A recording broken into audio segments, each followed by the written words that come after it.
Bismillahirrahmanirrahim. Assalamualaikum warahmatullahi wabarakatuh. Selamat pagi, selamat siang, selamat sore, selamat malam.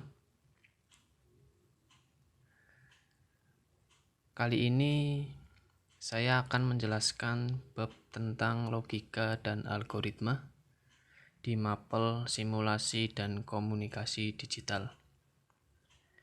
Yang sebelumnya minggu kemarin saya sudah sedikit memperkenalkan atau menjelaskan tentang diri saya dan mapel simulasi dan komunikasi digital. Ya, kita langsung saja. Pengertian logika. Manusia adalah makhluk paling mulia sebab dianugerahi berbagai kelebihan yang tidak diberikan kepada semua makhluk selain manusia. Logis. Dalam setiap keadaan, seorang manusia membutuhkan pola pikir logis. Berpikir logis yaitu berpikir dengan cara yang benar atau masuk akal, dan sesuai dengan hukum logika. Logika itu sendiri berasal dari kata logos, yang bermakna hasil nalar yang diutarakan dalam kata dan dinyatakan dalam bahasa.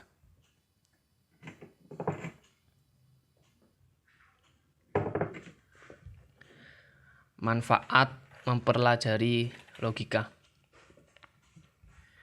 Yang pertama, menjaga supaya kita selalu berpikir benar menggunakan asas-asas sistematis. Yang kedua, membuat daya pikir menjadi lebih tajam dan menjadikannya lebih berkembang.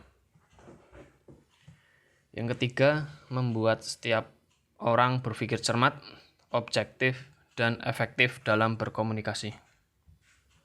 Yang keempat, meningkatkan cinta kebenaran dan menghindari kesesatan benalar.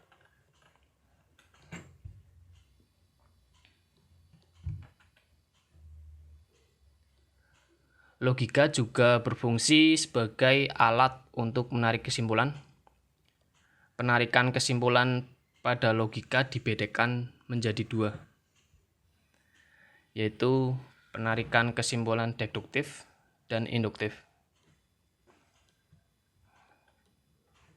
Penarikan kesimpulan deduktif artinya penarikan kesimpulan yang bergerak dari pernyataan benar yang umum ke khusus.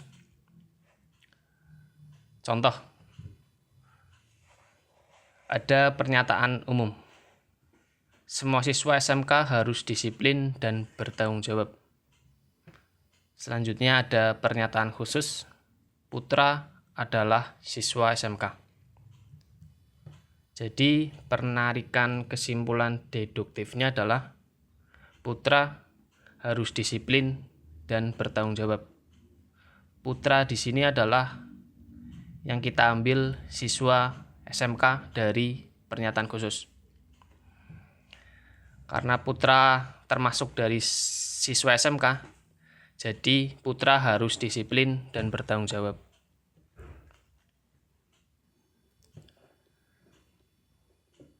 Penarikan kesimpulan induktif. Penarikan kesimpulan yang bergerak dari pernyataan benar yang khusus ke umum. Kalau yang tadi kan deduktif dari umum ke khusus. Ciri-ciri penarikan kesimpulan induktif adalah pernyataannya khusus semua. Contohnya, pernyataan khusus, Wahyu rajin belajar, dia mendapatkan hasil yang memuaskan.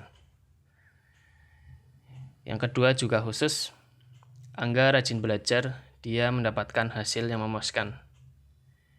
Yang ketiga juga khusus, Putri rajin belajar, dia mendapatkan hasil memuaskan. Kemudian kita tarik kesimpulan, siswa yang rajin belajar akan mendapatkan hasil yang memuaskan.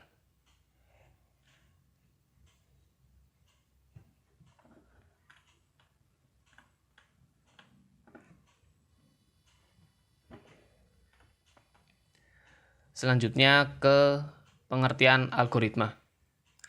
Setelah tadi kita mempelajari logika yang terkait tentang bagaimana manusia berpikir dengan benar, selanjutnya kita akan membahas algoritma. Bagaimana cara penyelesaian yang baik. Kalau secara ringkas, logika itu adalah manusia berpikir dengan benar. Kalau algoritma, cara penyelesaiannya. Pengertian algoritma, serangkaian langkah-langkah yang disusun menjadi urutan logis kegiatan untuk mencapai tujuan. Algoritma bisa diartikan dengan tahapan.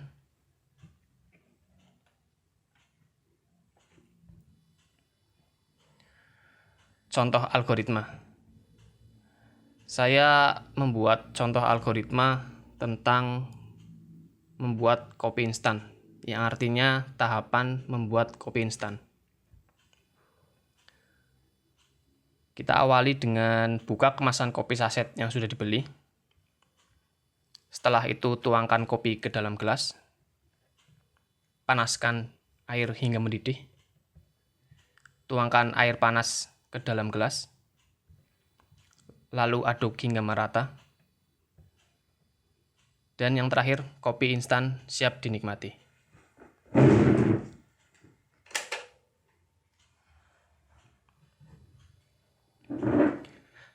Bagan alir atau flowchart.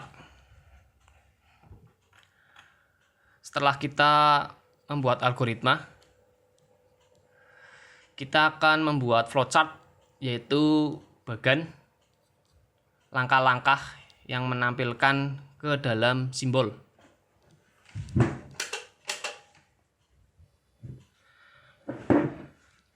Bagan alir atau flowchart adalah sebuah bagan yang menunjukkan aliran algoritma dan menampilkan langkah-langkah penyelesaian terhadap suatu masalah.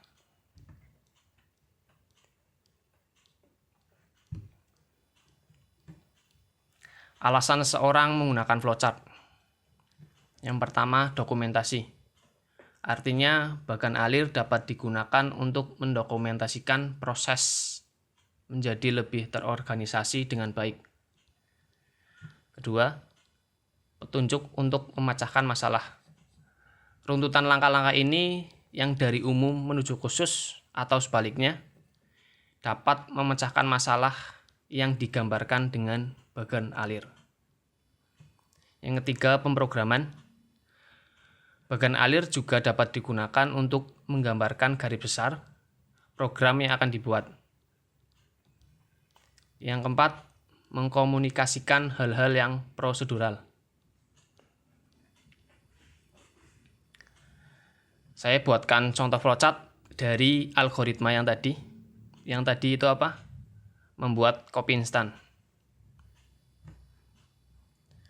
Diawali dengan mulai, buka kemasan kopi, tuangkan kopi ke dalam gelas, panaskan air hingga mendidih, tuangkan air ke dalam gelas, aduk hingga rata, kemudian selesai.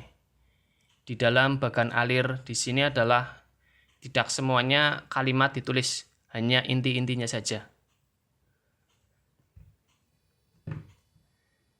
Ya, untuk pertemuan kali ini cukup sekian. Nanti saya share materinya di Teams. Jika ada pertanyaan atau kesulitan, bisa tulis di kolom komentar atau langsung WhatsApp saya saja. Terima kasih, tetap semangat belajar di rumah. Wassalamualaikum warahmatullahi wabarakatuh.